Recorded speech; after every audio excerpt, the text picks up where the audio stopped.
بار بار یہ خبر آ رہی ہے کہ امریکہ جو ہے وہ ڈیفالٹ ہونے جا رہا ہے. دنیا کی بڑی بڑی اکانومیز اپنا جو میجر پورشن ہے وہ جنگوں کے اندر اپنے پیسے کو جھونک رہی ہیں. کہ نجومی لوگ جو ہے وہ پیشن گوئی کرتے ہیں کہ یہ کوئی اسلام پسند یا داڑھیوں والے کرتے ہیں یہ اس طرح کی باتیں. نجومی کا علم بڑا محدود ہوتا ہے اور اس میں توہمات ضرور ہوتے ہیں, اس میں کچھ اٹکل پچو بھی ہوتی ہیں. اللہ کی طرف سے جو بات ہوتی ہے اور رسول کی طرف سے جو بات ہوتی ہے وہ بڑی حتمی ہوتی ہے. یہ جو اس وقت منظرنامہ ہمیں نظر آ رہا ہے اس کے پیچھے ایک ماضی اور ایک بیک ڈراپ ہے.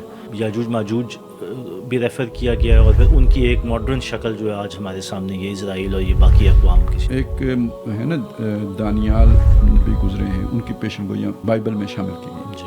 تو فاران کی پہاڑیوں سے فارکلیت آئے گا, تو مطلب یہ ہے کہ نبی صلی اللہ علیہ وسلم جو ہے نا حجاز میں ان کی آمد ہوگی. تو وہاں سے سریع الحرکت, ینسلون کا مطلب تیز رفتار فوجیں, تو وہ ان کے ساتھ جب حملہ آور ہوں گے یاجوج ماجوج, تو وہ وقت ہوگا کہ یہاں پر آ کے دوبارہ یہودی آباد ہو سکیں گے. اچھا, اسی کو دیکھ کے وہ اقبال نے وہ بات کہی تھی, کھل گئے یاجوج و ماجوج کے لشکر تمام, چشم مسلم دیکھ لے تفسیر حرف ینسلون. یاجوج ماجوج بھی ہم انہی قوموں کو کہہ سکتے ہیں یا انہی کے لیے ہی ریفر کیا گیا ہے جن کو وائٹ اینگلو سیکسن ریس کہتے ہیں. تو ایشیا پوری دنیا میں بہت امپورٹنٹ ہے, آبادی کے اعتبار سے بھی, اسٹریٹجیکلی بھی, اور پھر یہ ہے کہ جو بھی یعنی خاص طور پہ یہ خطہ ہے وہ اقبال نے نہیں جو نیل کے ساحل سے لے کے تابا خاک کاشغر کا ہے. اعوذ باللہ من الشیطان الرجیم, بسم اللہ الرحمن الرحیم. السلام علیکم ناظرین, economics the new war front کی نئی ایپیسوڈ کے ساتھ میں اسد جعفری اور کیوان انور صاحب آپ کی خدمت میں حاضر ہیں. آج کے ہمارے اس پروگرام میں وعدے کے مطابق ہمارے مہمان خصوصی خالد محمود عباسی صاحب ہیں. سر بہت شکریہ تشریف لانے کا.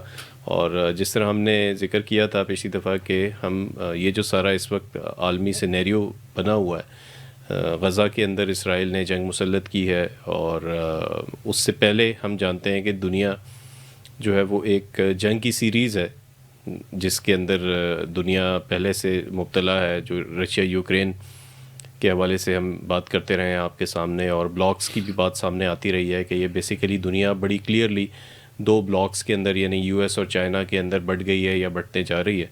اور یہ جو بلاکس ہیں ان کا نیا جو وار فیئر ہے وہ پراکسیز کے ذریعے سے انہوں نے دنیا کے اندر جنگیں شروع کی ہیں. اور رشیا یوکرین ہم دیکھ رہے ہیں کہ اس کے بعد سے بڑا ہی شدید کرائسس شروع ہوا ہے پوری دنیا کے اندر معاشی حوالے سے, جس میں یورپ کی اکانومیز جو ہے وہ بہت بری طرح سے متاثر ہیں. خود امریکہ جو ہے وہ ڈیفالٹ ہوتے ہوتے ابھی پچھلے دنوں بھی بچا ہے, اور بار بار یہ خبر آ رہی ہے کہ امریکہ جو ہے وہ ڈیفالٹ ہونے جا رہا ہے. پھر ہم نے یہ دیکھا کہ پچھلے دنوں جو عالمی فائنینشیل ریٹنگ کا ادارہ ہے اس نے بھی امریکہ کی معیشت کی ریٹنگ جو ہے وہ نیگیٹو میں کر دی, اور یہ ایک بہت ہی ان یوزول سی چیز ہے. تو اس کے اوپر ہم پھر اس سلسلے کو کنٹینیو کرتے ہوئے آج کے اپنے اس پروگرام کے اندر جس طرح ہم نے آپ کے سامنے یہ عرض کیا تھا کہ خالد محمود عباسی صاحب سے رہنمائی لیں گے کہ قرآن اور حدیث کے اندر پیشن گوئیاں بھی آئی ہیں اور پچھلے واقعات بھی بیان ہوئے ہیں اور پیشن گوئیاں بھی آئی ہیں. سب سے پہلے ہم یہ سمجھنے کی کوشش کریں گے کہ پیشن گوئی ہوتی کیا ہے اور ہم بحیثیت مسلمان اس پیشن گوئی کو کیا سمجھیں, کس طریقے سے سمجھ سکتے ہیں. اور پھر جو عالمی حالات ہیں اور ہسٹری کے حوالے سے ہم خالد صاحب سے رائے لیں گے کہ اس وقت جو حالات جہاں پہ پہنچ چکے ہیں ان جنگوں کے نتیجے میں آگے قرآن اور حدیث کی روشنی میں کیا ہونے جا رہا ہے. اور کیوان صاحب سے بھی ہم انپٹ لیں گے کہ اس میں جو فائنینشیل آسپیکٹس ہیں دنیا میں, جو ایک یو ایس ڈالر اور کیپٹل اکانومی کے نتیجے میں ایک معاشی جنگ گزشتہ کم از کم آپ یہ سمجھ لیں کہ ایک صدی سے تو کم و بیش وہ جاری ہے, جو کہ کیپٹلزم کی مختلف اس میں سٹیجز ہیں. ورلڈ وار 1 ہے, 2 ہے, پھر گریٹ ڈپریشن ہے, پھر اسرائیل کا قیام اور بہت ساری چیزیں, اور پھر مسلسل جنگوں کا نہ ختم ہونے والا سلسلہ. تو اس کو جو عالمی بینکنگ سسٹم ہے, اور اب اس بینکنگ سسٹم کے ہوتے ہوئے دنیا کی بڑی بڑی اکانومیز اپنا جو میجر پورشن ہے وہ جنگوں کے اندر اپنے پیسے کو جھونک رہی ہیں. آگے یہ سلسلہ اسی طرح چلتا رہے گا, یہ بڑھے گا یا کم ہوگا, یہ آج کے پروگرام کے اندر بہت ہی امپورٹنٹ اپڈیٹس ہم آپ کے لیے لے کے آ رہے ہیں. تو خالد صاحب ہم سٹارٹ کرتے ہیں. ہمارا جو پہلا سوال آپ سے ہوگا وہ پیشن گوئی کے بارے میں ہے کہ پیشن گوئی کے بارے میں تھوڑا سا بتائیے, کیونکہ عام طور پہ ہوتا یہ ہے کہ ہم لوگ جب پیشن گوئی کا لفظ سنتے ہیں یا کہیں پڑھتے ہیں تو پہلا تو ہمارے ذہن میں جو ایک خاکہ بنتا ہے وہ کسی نجومی کی پیشن گوئی یا اس کے حوالے سے بنتا ہے کہ نجومی لوگ جو ہیں وہ پیشن گوئی کرتے ہیں. اور اس کو اگر ہم آج کی دنیا میں بات کریں تو وہ یہ چیز ذرا ایک سپرسٹیشیس سی لگتی ہے کہ یہ پتہ نہیں یہ کوئی اندازے لگائے ہوئے ہیں یا یہ اس طرح کی باتیں ہیں. پھر ہمارے یہاں ایک بہت بڑا طبقہ لوگوں کا ایسا ہے جو فوراً جو ہے وہ کانسپیریسی تھیوری کے ساتھ بھی چیزوں کو جوڑ دیتا ہے کہ نہیں جی یہ تو کانسپیریسی تھیوریز ہیں اور یہ اس طرح کی باتیں جو ہیں یہ مولوی لوگ کرتے ہیں یا یہ کہ یہ کوئی اسلام پسند یا داڑھیوں والے کرتے ہیں, یہ اس طرح کی باتیں.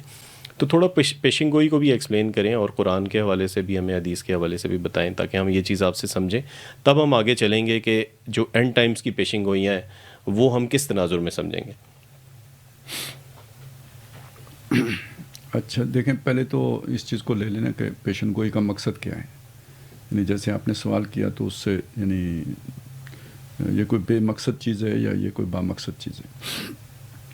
تو اس کے اعتبار سے جب ہم دیکھتے ہیں تو پیشن گوئی کا مقصد بنتا ہے کہ جب کوئی مایوس کن حالات ہوں تو آپ کی امید قائم رہے. اور ظاہر ہے اگر وہ کسی نجومی کی پیشن گوئی ہے تو اس کو اگر آپ مانیں گے تو آپ وہ تو نبی صلی اللہ علیہ وسلم نے فرمایا کہ جس نے نجومی کی بات کا یقین کیا اس نے میری لائی ہوئی بات کا انکار کیا, اس پر اس کا یقین نہیں ہے.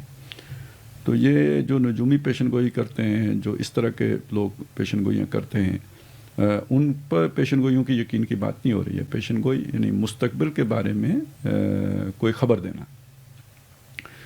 وہ خبر جب ہمیں اللہ تعالیٰ کی طرف سے ملتی ہے یا اللہ کے رسول صلی اللہ علیہ وسلم کی طرف سے ملتی ہے تو وہ ایک حتمی بات ہوتی ہے. جیسے یہ کہ قیامت ہوگی, پیشن گوئی قرآن نے کی ہے, قیامت ہوگی, مرنے کے بعد دوبارہ جی اٹھیں گے, پیشن گوئی ہے. اس کے بعد اصحاب کتاب ہوگا, پیشن گوئی ہے. جنت دوزخ ہوگی, پیشن گوئی ہے. تو اس طرح کی پیشن گوئیاں بھی ہیں اور ان پر ایمان رکھتے ہیں. تو اسی طرح کی ایک پیشن گوئی یہ بھی تھی کہ رومی جو ہے نا قریب کی سرزمین میں مغلوب ہو گئے ہیں, شکست کھا گئے ہیں ایرانیوں سے, اور یہ عنقریب اپنی شکست کے بعد دوبارہ غالب آ جائیں گے. یہ پیشن گوئیاں بھی ہیں. اور پھر 9 سال کے اندر اندر وہ چیز ہو بھی جاتی ہے. اس طرح کی پیشن گوئیاں بھی قرآن مجید میں موجود ہیں. یوسف علیہ السلام کا واقعہ بھی ہے کہ انہیں بچپن میں نظر آ گیا تھا خواب میں کہ ماں باپ جو ہے نا اور بھائی سارے مل کے سجدہ کر رہے ہیں. تو ایک پیشن گوئی کا انداز یہ بھی ہوتا ہے کہ اشاروں میں چیز سامنے آتی ہے. جیسے سورہ یوسف ہی میں بادشاہ کا ذکر آتا ہے کہ اس نے جو ہے نا خواب دیکھا کہ موٹی گئیاں ہیں, ان کو کمزور گئیاں کھا رہی ہیں, اور سبز جو ہے نا وہ بالیاں ہیں جن کے ساتھ کچھ خشک بالیاں بھی ہیں. اب یہ بھی کچھ زبان ہے, اس کو سمجھنا ایک علیحدہ مسئلہ ہے. تو یعنی یہ کہ قرآن ہو یا اسی طرح جیسے قرآن ہے تو اسی طرح احادیث میں بھی بہت سی پیشن گوئیاں موجود ہیں. یہ وہ پیشن گوئیاں ہیں جنہیں ہم نجومی کی پیشن گوئیاں نہیں کہیں گے. نجومی کا علم بڑا محدود ہوتا ہے اور اس میں توہمات ضرور ہوتے ہیں, اس میں کچھ اٹکل پچو بھی ہوتی ہے, اندازے بھی ہوتے ہیں, اور بہت زیادہ تعداد میں ہوتے ہیں, مقدار میں ہوتے ہیں. جبکہ اللہ کی طرف سے جو بات ہوتی ہے اور رسول کی طرف سے جو بات ہوتی ہے وہ بڑی حتمی ہوتی ہے. رسول نے بھی وہ بات اللہ کے دیے ہوئے علم ہی سے اخذ کر کے پیش کی ہوتی ہے. تو وہ تو گویا ہمارے ایمان کا حصہ ہوتا ہے اس بات کو ماننا. البتہ یہ بات ہوتی ہے کہ اس کے یعنی یہ پیشن گوئی کو سمجھنا کہ یہ کیا بات کہی گئی ہے, یہ خود ایک بڑا مشکل علم ہے. یہ کوئی آسان علم نہیں ہے.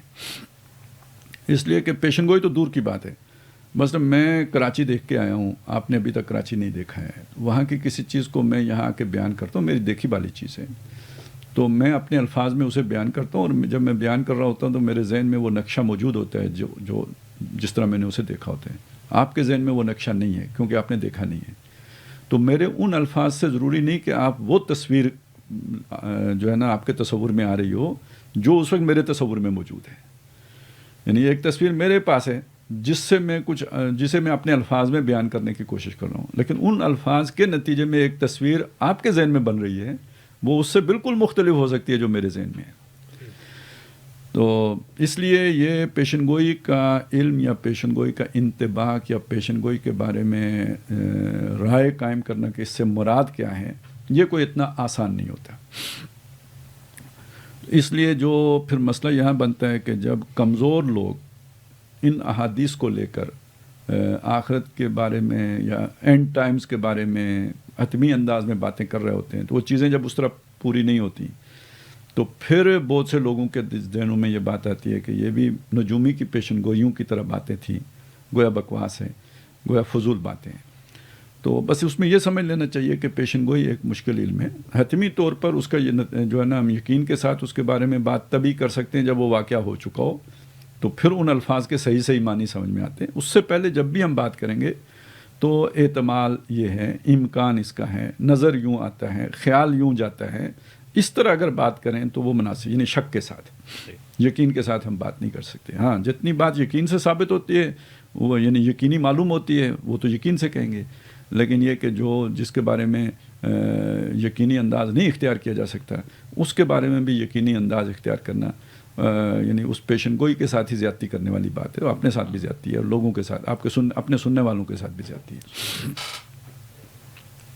جی غالب صاحب، ہم یہ جو پیشن گوئی، کیونکہ بنیادی آج کا ہمارا جو ٹاپک ہے وہ یہی ہے کہ قرآن و حدیث سے رہنمائی ہم لینا چاہ رہے ہیں کہ آنے والے دور میں کیا امید کی کرن ہے اور کیا معاملات ہونے جا رہے ہیں، یا مسلمانوں کے لیے کوئی تنبیہ ہے اس میں، تو اس کی تیاری کرنا بھی مقصود ہے۔ تو اس کو ہم تھوڑا سا اب جو اس کا ہسٹوریکل پرسپیکٹیو ہے یا میرے ایک بات رہ گئی، اگر آپ مجھے موقع دیں میں وہ بھی کر لوں میرا خیال ہے، اس لیے کہ بعض لوگ یہ بھی پوچھتے ہیں کہ جی یہ کیا علم چاہیے ہوتا ہے، کیسے ہوتی ہے پیشن گوئی؟ تو دیکھیں، ایک تو اللہ تعالیٰ کی باتیں ہیں، نبی کی باتیں ہیں، وہ تو یعنی اللہ کا علم کامل ہے، اس کی بنیاد پر وہ بات آتی ہے، لیکن ان کو جو سمجھنا ہے، مثلا میں نے آپ کے سامنے یہ مثال رکھی ہے جی، روم کا جو ہے نا وہ مغلوب ہونا اور پھر فاتح ہونا۔ اب قرآن نے کہہ دیا 9 سال کے اندر اندر یہ ہوگا۔ اب ایک آدمی کا قرآن کے اوپر یقین ہے تو وہ تو کہے گا بس ٹھیک ہے یہ ہوگا۔ اچھا، دوسرا آدمی بھی ہے، اس کا قرآن کے اوپر بھی یقین ہے، لیکن اس کو یہ جو جنگی سائنس ہے نا اس کا بھی پتہ ہے۔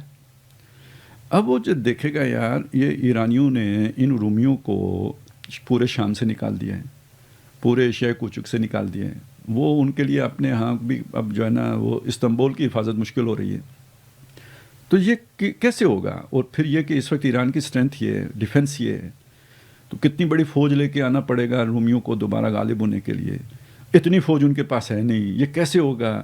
پھر وہ پورا نقشہ سامنے رکھے گا، پھر وہ اسے سافٹ بیلی دیکھے گا تو وہ اسے لگے گا کہ یہ ادھر سے آئیں، یہاں سے آئیں، پھر ہو جائے گا، چونکہ قرآن نے کہا ہے ہونا لازمی ہے تو یہ کدھر سے آئیں گے؟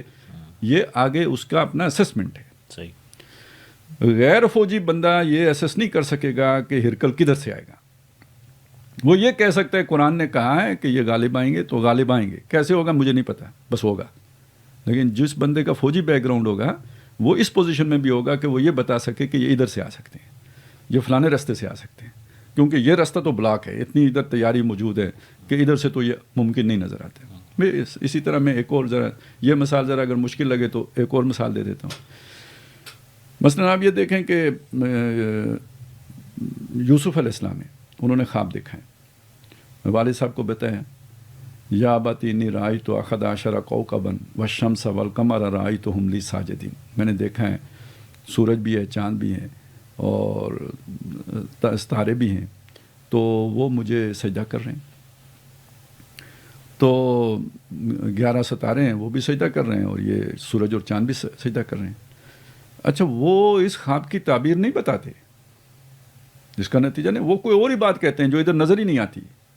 وہ کہتے ہیں یا بنیا لا تقصص رؤیا کا علی اخوتک فیکیدوا لک کیدا۔ اب یہ دیکھیں یہ ایک اور ہی پیشن گوئی ہے کہ یہ تمہارے بھائیوں کو اگر تم نے اپنا یہ خواب بتا دیا تو یہ تیرے خلاف چالیں چلنا شروع ہو جائیں گے، یہ تو ادھر کہیں تھا ہی نہیں۔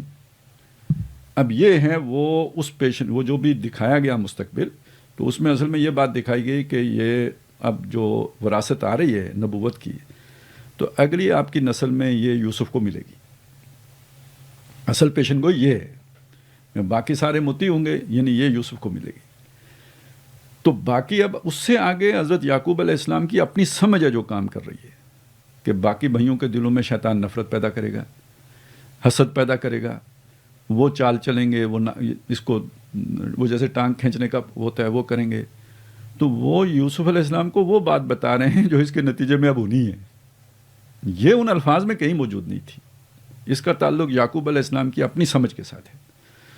اب اسی طرح خود یوسف علیہ السلام کا معاملہ آتا ہے کہ جب وہ بادشاہ کا خواب ان کے سامنے آیا, وہ سبا سنابلا خضر کیا ہے جو بقراتن سمانی یاکلہن سبع عجاف و سبع سنبلات خضر و اخر یابسات. جب یہ خواب ان کے سامنے آیا, اس سے انہوں نے یہ نتیجہ نکال لیا کہ 7 سال ہوں گے جس میں ہوگی خوب فصل, اور اگلے 7 سال ہوں گے کہ جس کے اندر ہوگا بہت زیادہ قید, کچھ نہیں ہوگا, کیونکہ وہ گئیاں اس کو کھا جائیں گی. مطلب یہ ہے کہ وہ 7 سال اس غلے کو کھا جائیں گے جو آپ نے ان 7 سالوں میں سٹاک کیا ہوگا. یہ تو سمجھ میں آتا ہے. چلیں اب آپ سوچیں کہ یہ بھی سمجھنا آسان نہیں تھا. یہ تو آج ہمیں سمجھنا آسان محسوس ہو رہا ہے نا کہ 7 سال وہ گزرے جس میں فصل ہوئی, اور 7 سال پھر وہ آئے جن میں قید سالی تھی. لیکن وہاں پہ یوسف علیہ السلام اس سے اگلی بات بھی کریں, ثم یاتی من بعد ذالک عام, پھر ایک اور سال آئے گا. یعنی 7 سال یہ ہوں گے, پھر 7 سال ہوں گے سبع شداد, بہت سخت سال ہوں گے. ثم یاتی من بعد ذالک عام, پھر ان 14 سالوں کے بعد ایک اور سال آئے گا, 15واں سال. یہ دیکھیں یہ تو پیشن گوئی میں کہیں بھی نہیں ہے. فی یغاث الناس فی یاسر الناس فی یغاث الناس و فی یاسرون, کہ جس میں لوگ خوب پانی پلائے شراب کیے جائیں گے, اور اس میں وہ خوب جو ہے نا وہ پھل بھی نچوڑیں گے. یہ انہوں نے کدھر سے لایا؟ یہ تو کہیں موجود نہیں تھا. یہ اب وہ کامن سینس ہے کہ یہ جب 7 سالوں کا ذکر آیا کہ یہ ہوں گے سخت قید سالی کے سال, تو اس کا مطلب ہے پھر وہ ختم ہو جائیں گے نا, 7 پورے ہو گئے تو پھر زندگی اپنے نارمل جو ہے نا اس کورس پہ آ جائے گی. تو نارمل تو یہی ہوتا ہے کہ پھر بارش ہوتی ہے. تو یہ انہوں نے در حقیقت اپنی سمجھ سے 15ویں سال کا بھی ذکر کر دیا تھا کہ اس کے بعد وہ سال آئے گا. یہ تو لازمی ہے, اس کے اندر سے نتیجہ نکلا ہے. وہ مجھے یہ ذرا بات ہلکی سی ہے لیکن بات پوری سمجھنے کے لیے ضروری ہے کہ یہ بھی ذہن میں ہو. وہ کسی بادشاہ کے بارے میں, یہ ایک حکایت ہے, یہ کوئی سچا واقعہ نہیں ہے, کہ بادشاہ کا کوئی بیٹا تھا, ایک ہی تھا, شہزادہ نالائق سا تھا, اسے کوئی بات سمجھ میں نہیں آتی تھی, کامن سینس سے بالکل محروم تھا. بادشاہ بڑا پریشان رہتا تھا کہ اس کا کیا کریں. تو کوئی کسی وزیر نے مشورہ دیا کہ اس کو آپ علم نجوم سکھا دیں. تو اسے علم نجومی شاہی نجومی کے حوالے کی اس کی مصیبت آئی, اور بادشاہ نے کہا سر قلم ہوگا اگر آپ نے اس کو نہ سکھایا. تو وہ کئی عرصہ لگا کہ اس نے بالآخر سکھا دیا, مطلب وہ پڑھا دیا کسی طرح. اب بادشاہ نے کہا کہ ہم امتحان لیں گے, اور بادشاہ نے ہاتھ میں انگوٹھی اپنی پکڑی, مٹھی میں بند کی, اور اس سے پوچھا بیٹے سے کہ میری مٹھی میں کیا ہے بتاؤ. وہ ادھر ہی بیٹھ گیا زمین پہ, بیٹھ کے اس نے حساب جوڑا نجوم کا, سارا حساب کر کے آخر میں اس نے کہا جی کہ آپ کے ہاتھ میں چکی کا پاٹ ہے. بادشاہ بہت غضبناک ہوا, انہوں نے کہا نجومی کو طلب کرو. جو سلسی ہوتی ہے بڑی سی, ہاں جی, چکی کا پاٹ پورا سمجھ لیں, وہ کیا جو گھوم رہی ہوتی ہے بیچ میں, وہ آپ کے جو ہے نا کیا کہیں کم از کم 1.5 فٹ تو اس کا وہ قطر ہوتا ہی ہے نا, 1.5-2 فٹ تو 1.5-2 فٹ تو ہوتا ہی ہے. بالکل. تو اب وہ جو ہے نا آ کے اس نے کہا جی کہ مجھے اجازت دیجیے, میں کچھ عرض کرنا چاہتا ہوں, پھر بے شک جان لے لیجیے گا. تو اس نے کہا کہ کسی بھی نجومی کو بلا لیں, آپ اپنے بیٹے کا حساب آ کے چیک کریں, اس نے بالکل صحیح حساب کیا ہے, حساب میں کوئی غلطی نہیں ہے. اگر حساب میں غلطی ہو تو میں ذمہ دار. حساب میں جو چیز آئی وہ یہ چیز ہے کہ بادشاہ کے ہاتھ میں کوئی گول شے ہے جس کے اندر سوراخ ہے. اب یہاں سے کامن سینس شروع ہوتی ہے. اب آپ کے بیٹے میں وہ تو ڈی این اے پرابلم ہے, کامن سینس سے فارغ ہے. تو وہ اب یہ ہے کہ جناب اس کو جو سمجھ آئی اپنے اس لمیٹیشنز کے ساتھ, تو اس نے کہا جی چکی کا پارٹ ہے, وہ اسی کا بیچ میں خالی ہے اور گول ہے. تو یہ تو اس کو اب سوچنا چاہیے تھا کہ وہ مٹھی میں کیسے آ سکتا ہے, وہ اس سے یہ خالی ہے. تو اس نے جان اپنی بچائی ہے کہہ کے. تو جب کوئی ایسا آدمی پیشن گوئیوں والی حدیثوں کو لے کے تو وہ بلاک بناتے ہیں نا, یہ روس ہے اور یہ روس کے ساتھ ایران ہے اور یہ آپ کا اتحادی ہے اور وہ حدیث میں یہ آیا ہوا ہے, تو وہ اصل میں وہ مٹھی میں چکی پکڑ رہا ہوتے ہیں, بریکٹس کو کلوز کر دیتے ہیں. ہاں جی, یہ یعنی اس کو دیکھ لیجئے. تو وہ اس کے لیے بھی جیسے میں نے بتایا کہ یہ جو پیشن گوئیوں کا علم ہے نا, اس کے ساتھ یعنی یہ صرف ایک تو آپ کے پاس وہ خبر ہو, اس خبر کا صحیح آپ کو کوئی شعور ہو, دوسری طرف حالات حاضرہ کو آپ کو پتہ ہو, تیسری طرف آپ کے اندر کوئی ڈاٹس ملانے کی بھی ایک جو ہے نا ایک سلیم العقل جو جیسے ہم کہتے ہیں نا کہ صحیح ملا سکتے ہوں آپ. یہ کافی ساری چیزیں جمع ہوتی ہیں تو اس سے جا کے یہ بھی ایک طرح کا کشف سا بن جاتا ہے. یعنی عقل آپ کی کیسے کام کرتی ہے. یہ کوئی ایسا تو نہیں ہے کہ جیسے ہم کوئی ٹیکنیک سے سیکھ لیں کہ جیسے جی سوئمنگ ایسے کی جاتی ہے, بیٹنگ ایسے کی جاتی ہے, بالنگ ایسے کی جاتی ہے. یہ اس طرح کی چیز نہیں ہے. یہ ایک مطلب آپ کے ذہن کا فنکشن ہے جس کو یعنی اللہ تعالیٰ جس طرح آپ کا وہ بناتا ہے, چلیں آپ یوں کہہ لیں قدرت کی طرف سے یا جو بھی آپ کا وہ پیچھے سے آ رہا ہوتا ہے, تو اس سے کہتے ہیں نا فلانا کہتا ہے میرا ذہن بڑا منطقی ہے, کوئی کہتا ہے فلانا سلیم العقل ہے, تو وہ اصل میں یہ چیز ہے. وہ ڈاٹ کنیکٹ کرنا یہ ہر بندے کے بس کی بات نہیں ہوتی. اس سے پھر آپ کو چیزیں سمجھ میں آ رہی ہوتی ہیں. وہ بھی میں پھر عرض کروں کہ حتمی طور پہ نبی کہہ سکتا ہے, کوئی دوسرا حتمی طور پر کسی اس طرح کی بات کا جو نتیجہ وہ نکال رہے ہیں وہ حتمی نہیں ہوتا. حتمی نہیں ہو سکتا, لیکن یہ کہ وہ ایک اشارہ ہو سکتا ہے. لیکن مثلاً وہی خواب اگر ہم دیکھیں کون سا 7 بالیاں ہیں وہ سبز ہیں, ہو سکتے ہیں وہ ہم جو نتیجہ نکالیں وہ اس کے برعکس کوئی شے ہو. اس وقت جب وہ ہو تو ہمیں سمجھ آئے وہ 7 بالیاں یہ تھیں اور یہ 7 بالیاں یہ تھیں, یا وہ 7 گئیاں یہ تھیں اور یہ تھا.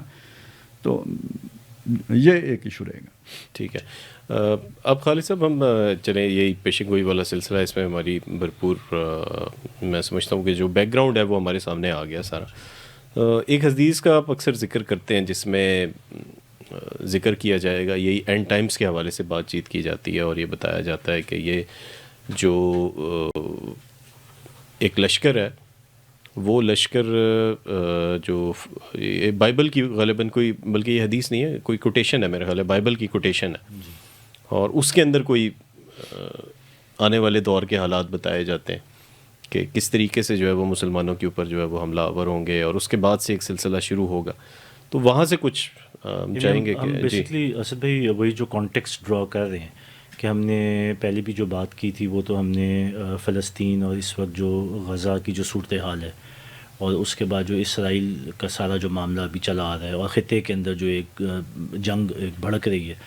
تو جو آپ بھی بات کر رہے ہیں کہ مطلب اس کے اگر ہم پس منظر میں جائیں تو پھر ہمیں یاجوج ماجوج کی جو کریکٹر ہے وہ ہمیں ماضی میں, تو خالد صاحب سے یہ سمجھتے ہیں کہ یہ جو اس وقت منظرنامہ ہمیں نظر آ رہا ہے اس کے پیچھے ایک ماضی اور ایک بیک ڈراپ ہے.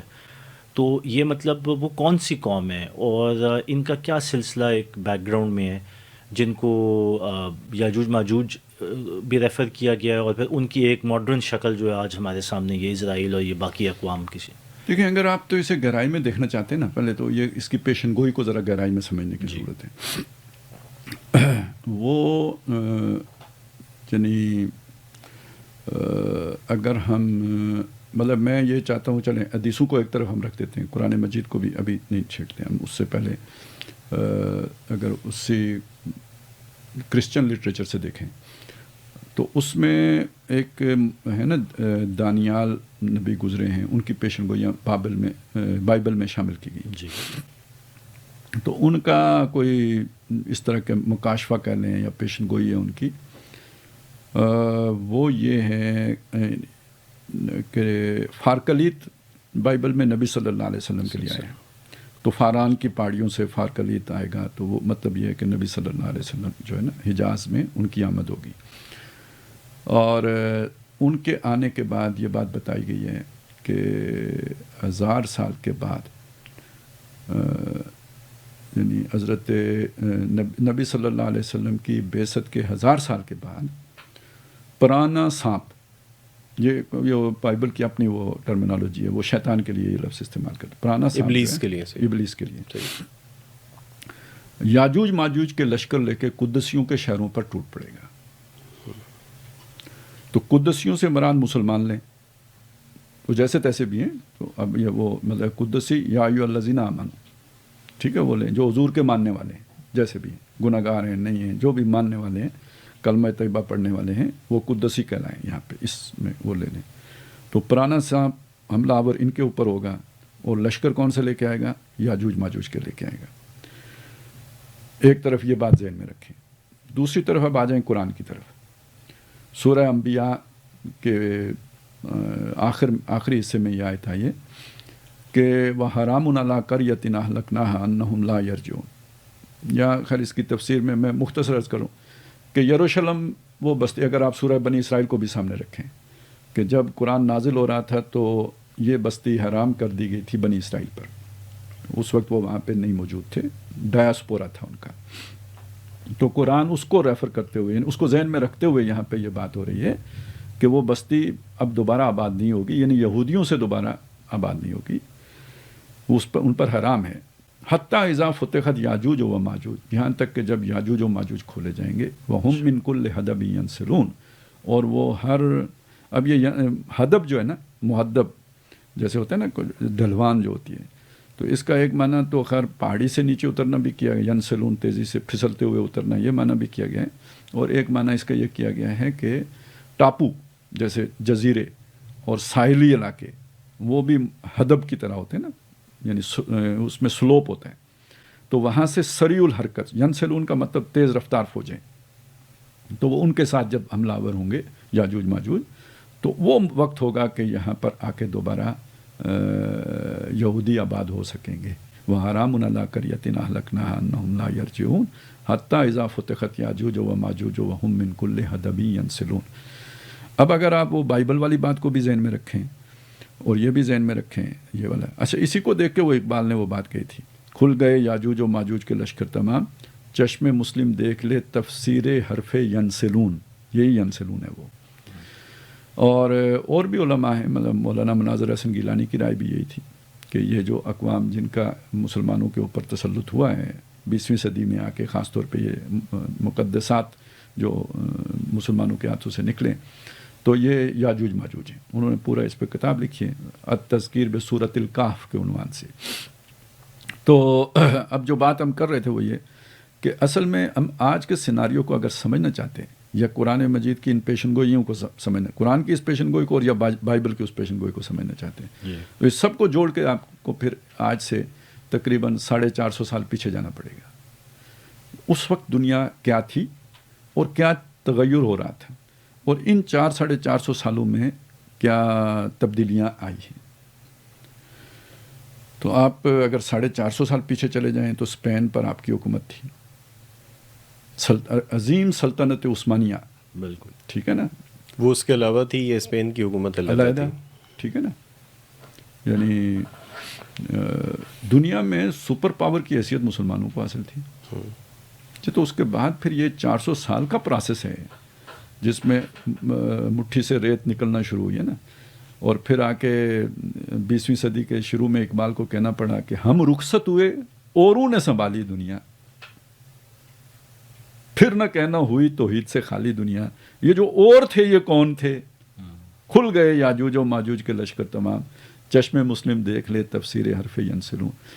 تو اس معاملے میں میرا خیال ہے آپ یعنی یہ جو بینکنگ کا سلسلہ ہے, ٹھیک ہے, یہ جو رینائنسنس مومنٹ ہے, یہ جو تحریک احیاء علوم ہے, یہ جو مغربی اقوام کا عروج ہے, ان کی جو نشت ثانیہ ہے, تو اس سب کا جو ہے نا وہ بیک اگر اس کے ساتھ دیکھیں تو اس کے پیچھے جو ذہن کار فرمائے, ماسٹر مائنڈ اس پورے منصوبے کا پرانا سانپ. سر یہ بالکل, اگر میں اس میں تھوڑا ایڈ بھی کر لوں کہ یہ جو سر 350-400 سال کا ٹائم فریم ہے یہ بہت سگنیفیکنٹ ہے, کیونکہ اگر ہم دیکھیں تو وہ جو رینیسنس کا پیریڈ ہے یورپ کا وہ بھی اسی کے اندر جڑتا ہے.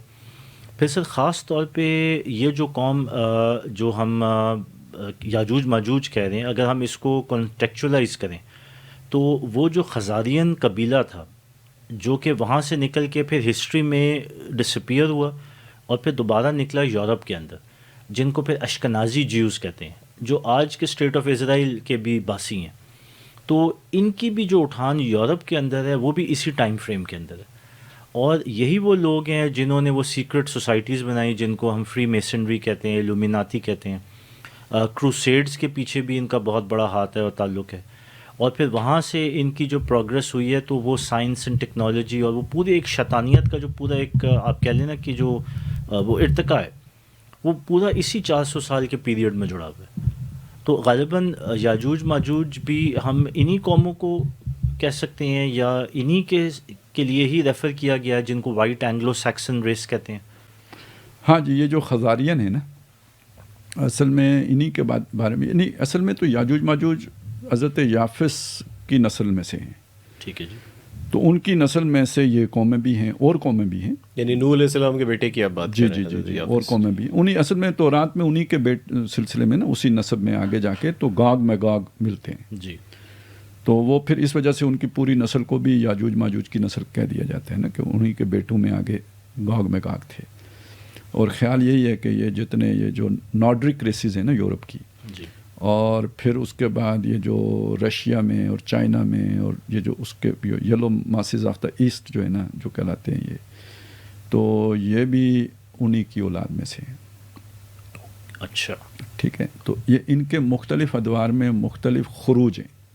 عام تاثر تو یہ نا کہ یہ خروج کوئی بس آخری زمانے میں ہی ہوگا، ایسا نہیں ہے. مختلف ادوار میں حضور صلی اللہ علیہ وسلم نے فرمایا کہ میں یاجوج ماجوج کی دیوار میں سوراخ دیکھ رہا ہوں. تو حضور کے دور میں ہو چکا تھا سوراخ. ٹھیک ہے نا. اور یہ بھی آپ نے فرمایا کہ یاجوج ماجوج نکل چکیں گے اور تم حج اور عمرہ بھی کر رہے ہوگے اور کھیتی باڑی بھی کر رہے ہوگے. تو اس کا مطلب دنیا نارمل رہے گی ان کی خروج کے باوجود بھی. تو عام تاثر یہ نہیں ہے. عام تاثر تو یہ ہے کہ وہ کوئی بہت ہی بالکل ہی آخری دور میں جا کے ہوگا اور دنیا اب نارمل ہوگی. ایسا نہیں ہے. نارمل دنیا میں وہ نکلیں گے. یہ بھی ہے. ہاں وہ ان کا جو آخری خروج ہے وہ بول رہا ہے وہ کلائمیکس ہوگا، اس میں کوئی شک نہیں ہے. لیکن جو اس سے پہلے مختلف ادوار میں اس سے میں یعنی کیا بات ہوئی میں جو سمجھانا چاہ رہا ہوں قرآن مجید میں ایک طرف بات یہ آ گئی کہ جی دیوار قائم کر دی ذوالقرنین نے. سورہ کاف میں یہ مضمون آ گیا. جی ٹھیک ہے. سورہ کاف کے بعد سورہ مریم پھر طٰہٰ اور پھر سورہ انبیاء ہے جس میں وہ مضمون آ گیا کہ کھلیں گے حتیٰ اذا فتحت یاجوج و ماجوج ومن کل حدب ینسلون. جی ٹھیک ہے.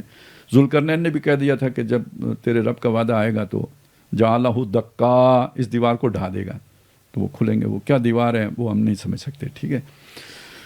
لیکن یہ کہ بہرحال جو بھی روک تھی وہ ہٹ جائے گی. تو وہ ہٹنے کا ٹائم طے کر دیا بائبل نے کہ حضور صلی اللہ علیہ وسلم کے 1000 سال کے بعد ہٹ جائے گی.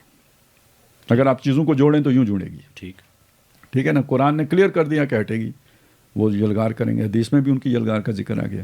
یہ بھی آ گیا کہ وہ پہلے بھی ہوگی یعنی نارمل لائف میں بھی ہوگی. ٹائم اس کا طے ہو گیا. بائبل نے کر دیا 1000 سال. صحیح. ٹھیک ہے. قدسیوں کے شہر پہ ٹوٹ پڑیں گے. تو اب آپ نے دیکھنا یہ ہے اس کی روشنی میں کہ 1000 سال حضور صلی اللہ علیہ وسلم کے 1000 سال کے بعد دنیا میں کیا تغیر ہوا. تو باقی نسل وغیرہ کے ڈی این اے ٹیسٹ کے بغیر بھی مطلب اس کی روشنی میں ہم دیکھ رہے ہیں کہ یہ قومیں ہیں جن کا اس عرصے میں ابھار ہوا ہے. اٹھان ہوئی ہے. اب دیکھیں نا آج سے آپ اگر 450 سال پیچھے جائیں تو کیا بنتا ہے. یہ 1500 کوئی بنے گا. جی ہاں 1500 کوئی بنے گا نا. 1550 70 بن جائے گا. جی ٹھیک ہے. تو اس کے آس پاس ہی جو ہے نا دیکھیں 1492 میں آپ کے پاس سے اسپین نکلا ہے. 1492 میں. جی اور 1492 میں اسپین نکل گیا تو 1498 میں واسکو ڈی گاما نے راستہ تلاش کیا انڈیا آنے کا. ایسٹ انڈیا کمپنی کا راستہ. دیکھیں اب راستہ دیوار یہ کچھ سمجھیں کچھ کوشش. جی تو اس کے بعد پھر ایسٹ انڈیا کمپنی پھر وہ آہستہ آہستہ بڑھتے یہ 1757 پلاسی کی جنگ 1799 وہ سرنگا پٹم ٹیپو سلطان والی. ٹھیک ہے. 1831 تحریک شہیدین اور 1857 سلطنت برطانیہ کا راج بالفعل. ٹھیک ہے. اور یہ گویا فل فلیج ہو گیا کام ادھر ہو گیا. ٹھیک جو ہی ادھر پورا ہوا تو عرب میں سازشیں شروع ہو گئیں. یہ دیکھیں یہ سارا یعنی پچھواڑے میں ہوا. اگر آپ دیکھیں نا ادھر اسپین نکل گیا وہ تو دور تھا. وہ تو ان کے یعنی منہ کے آگے تھا نا دروازے پہ موجود تھا. وہ تو انہوں نے شروع میں اڑا دیا. اب عالم اسلام قدسیوں کے شہر پر اب یہ آپ کو یہ جغرافیہ بھی معلوم ہونا چاہیے اور تاریخ بھی معلوم ہونی چاہیے. تو قدسیوں کے شہر پر وہ ٹوٹے ہیں پچھواڑے سے round the Cape of Good Hope. ٹھیک ہے نا. کیونکہ سامنے سلطنت عثمانیہ کھڑی ہے. اس راستے سے نہیں آ سکتے. وہ گویا دیوار ابھی قائم ہے تو دیوار کو بائی پاس کر کے آئے اور round the Cape of Good Hope آئے. یعنی وہ نیچے اترے وہاں سے. آپ اگر برطانیہ کو ذہن میں رکھیں تو ادھر سے نیچے اسپین کے سامنے سے گزر کے نیچے جنوبی افریقہ اور وہاں وہ جو نکر ہے ادھر سے لیفٹ نکلیں تو پھر آپ بحیرہ عرب میں آ جائیں بحیرہ ہند میں آ جائیں گے. تو بحیرہ ہند میں آ کے آپ انڈیا پہنچ گئے. ٹھیک ہے. اب یہاں سے پھر آگے یہ جو بھی جو جاوا سماٹرا ملائیشیا یہ سارا کچھ آپ جو ہے نا وہ لیتے گئے.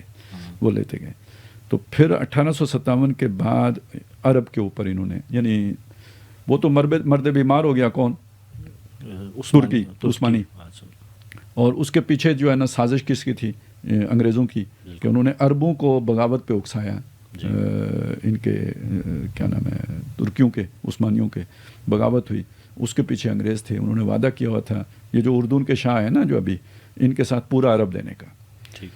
دیا نہیں. اس کے ان کے خلاف آل سعود کھڑے کر دیے، ساتھ ہی وہ کھڑے کر دیے جو اپنے وہ اس وقت کی وابی تحریک تھی، کیونکہ یہ ذرا تھوڑے وہ تھے، بدعتی قسم کے تھے، فی الواقع تھے. تو مطلب یہ دو چیزیں جمع ہو گئیں. ادھر ہندوستان میں انہوں نے یعنی ان کی برائیاں وابیوں کی کرنی شروع کر دی. یہ انگریزوں کی اس کے تحت تھا ساری بات، تاکہ ہندوستان کا مسلمان وابیوں کے خلاف ہو. ٹھیک ہے نا. اور وہاں پہ وابی خلاف ہوں کس کے؟ اس کے شاہ حسین کے. اور یہ پہلے ان دونوں کو مخالف بنایا، عرب نیشنلزم کی بنیاد پر ترکوں کے. یہ ڈیوائڈ اینڈ رول کی یہ ساری کہانیاں آپ نے سمجھے. کیونکہ خطرہ یہ تھا کہ جو امام حرم ہوگا یا جو خادم حرمین شریفین ہوگا، تو خلافت تو ہم نے ختم کر دینی ہے. اگر وہ 1924 میں ختم ہو گئی تو یہ جو ہوگا، یہ اگر اعلان جہاد کر دے تو اس کی بھی تو ایک امت کے اندر وہ ہے نا. لہٰذا یہ ایک ایسا فرد ہونا چاہیے، یہ بھی اپنے ہاتھ میں لے لو. ہاں، یہ نہیں جس کو عوام قبول نہ کرتے. یعنی وہ ایک ایسا مسلک ہونا چاہیے اس کا کہ عامت الناس جو ہے نا ان کو یہودی ہی سمجھتے ہوں. یہ پروپیگنڈا انگریز نے آ کے کرایا کہ یہ وابی ہوئے ہیں اور وابی یہ ہوتے ہیں اور وابی وہ ہوتے ہیں، تاکہ باقی دنیا کے مسلمان عربوں سے یا کم از کم وہ لوگ کہ جو بیٹھے ہوئے ہیں خانہ کعبہ میں ان سے کٹے رہیں، جو ان کی ضرورت تھی. تو کاٹ دیا ان سے. یہ ڈویژن ہوئی. اس کے نتیجے میں اب نیشنلزم آ گیا. وہ جو امت تھی وہ تصور ختم ہو گیا اور یہ مختلف ممالک بنتے چلے، نیشن سٹیٹس بن گئی. ٹھیک ہے. اور وہ جیسے ان کے 12 قبیلے تھے یہودیوں کے، اور انہوں نے 12 مملکتیں بنا لی تھی. ہماری 58 بن گئی. وہ 72 ہوں گے تو تم 73 ہو گئے. تو یہ تو اس سے بہت بڑھ گیا نا کام. وہ 12 اور یہ 58 ہو گئے سیاسی سطح پہ اگر آپ دیکھیں. تو اب یہ جو بن گیا تو اس کے بعد یعنی ان کا یہ نیا آرڈر تھا جو انہوں نے نافذ کر دیا. بالکل. اور یہ کس کا آرڈر تھا؟ اگر ابھی جو ہم نے ساری یاجوج ماجوج کا آرڈر ہے. صحیح. تو یہ سارے جو مسلم حکمران ہیں یہ ان کے بن گئے وائسرائے. پہلے وہ خود وائسرائے ہوتے تھے یہاں پہ آ کے. تو یہ انہوں نے گویا عرب کو سامنے رکھتے، کیونکہ وہاں سے انہیں وہ نیا آئیڈیا آیا نا کہ یہ مقامات مقدسہ ہیں، یہاں ہم آ کے گورا نہیں بٹھا سکتے جیسے ہندوستان میں لارڈ کرزن یا کوئی بٹھا دیا ہے. یہاں نہیں بٹھا سکتے. صحیح. تو یہاں مقامی ہو لیکن ہو ہمارا وفادار. تو واللہ عالم یہ جو ادھر ہندوستان میں انہوں نے نئی نبوت شروع کرائی تھی تو یہ اس لیے تھی کہ وہ جو اس کا وفادار ہوگا جو ہمارا بھی وفادار ہوگا. ہو سکتا ہے یہ بھی کہانی ہو. بہرحال جو بھی ہوا تو انہوں نے اپنے وفادار عالم اسلام میں متعین کر دیے. اب دیکھنے کو وہ ایک مسلمان آدمی ہے، وہ مسلمانوں کی ساری شرائط پوری کرتا ہے، تو مسلمانوں کے سارے حقوق بھی اس کے اوپر لازم آئیں گے. وفاداری بجائے اللہ کے رسول، اللہ کی کتاب، عامت المسلمین، اس کے مقابلے میں ان کی خیر خواہی اور وفاداری کا تعلق کسی اور کے ساتھ ہے. بالکل. تو یہ آرڈر آف دا ڈے جو ہے یہ آرڈر آف یاجوج ماجوج ہے. ٹھیک. اور یہ فسادی آرڈر ہے. ان یاجوج و ماجوج مفسدون فی الارض، یہ زمین میں. اور وہ ساری فساد کون سا ہے؟ اکنامکس اور جنگیں. بالکل. یہ دو فساد ہیں. وہ آ کے مار داڑ کرتے ہیں اور لوٹ مار کرتے ہیں. اب یہ آپ کا فیلڈ ہے. مار داڑ کیسے کرتے ہیں اور وہ اکنامک ہٹ مین والی ساری کہانی ہے. اور یہ جو ہے نا جنگیں یہ بھی اسی کا سر. اٹ از ویری انٹرسٹنگ کہ یہ جو آپ نے کانٹیکسٹ ڈرا کیا اور یہی جو ہم 350 سال 400 سال کی بات کر رہے ہیں، تو اسی قوم کا آپ نے بالکل ٹھیک کہا کہ اس وقت کا جو ورلڈ آرڈر ہے وہ تو انہی کا ہی ہے، پولیٹیکل آرڈر بھی اور اکنامک آرڈر بھی. اچھا سر، ہم جب اس آرڈر بلکہ آپ یہ دیکھیں نا، یہ جو وائٹ اینگلو سیکسن ہے نا، دیکھیں برطانیہ میں ان کی حکومت قائم ہوئی. بالکل. انہوں نے پہلے کرسچینٹی کو چینج کیا. یس. ٹھیک ہے نا، اس کو کیتھولک چرچ سے ہٹا کر پروٹیسٹنٹ یہ بنے. ٹھیک ہے. تو کرسچینٹی کی موت ہو گئی. بالکل. یہ ملحد ہیں. بالکل. یہ جو پروٹیسٹنٹ ہیں یہ ملحد ہیں. یورپ کے اندر ہی یہ کوئی مذہبی گروہ نہیں. یس. تاکہ وہ جو کتاب ہے چاہے وہ تحریف شدہ ہی ہے لیکن اس کے ساتھ کسی کا کنیکشن ہے وہ قائم نہ رہے. جی. ایک بات یہ ہو گئی. دوسری بات یہ دیکھیں، یہ آسٹریلیا میں کون ہے؟ یہی ہیں. نیوزی لینڈ میں کون ہے؟ یہی ہے. جنوبی افریقہ میں کون ہے؟ ٹھیک ہے. امریکہ میں کون ہے؟ انہی کا ہی آف شوٹ. ٹھیک ہے نا، یہ ایک ہی نسل ہے، وائٹ اینگلو سیکسن پروٹیسٹنٹس. اور اسرائیل میں کون ہے؟